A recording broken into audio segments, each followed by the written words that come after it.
देखो आप लोगों को पढ़ाएंगे चीकू और मीकू की छोटी सी कहानी पढ़ाएंगे। आप लोगों को ध्यान से पढ़ेंगे। चीकू और मीकू गिलहरी साथ में रहती थी। चीकू और मीकू का सारा खाना खा जाती थी। इसलिए मीकू बहुत परेशान था। चीकू खाना खाकर बहुत मोटी हो गई।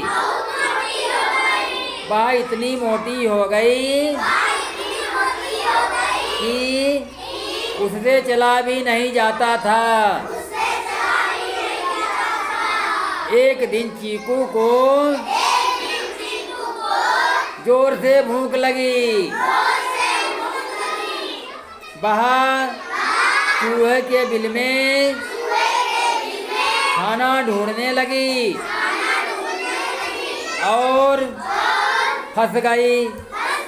मीकू दौड़ कर गई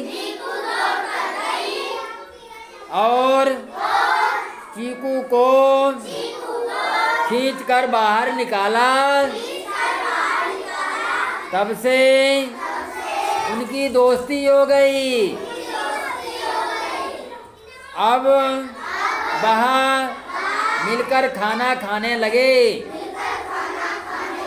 अब वो जो थे दोस्त हो गए थे, अब वो मिल बांट के खाना खाने लगे थे। कौन? चीकू और मीकू। चीकू और मीकू किसका नाम था? गिलहरी का। गिलहरी का नाम था चीकू मीकू। कहानी आपको बढ़िया लगी? ठीक।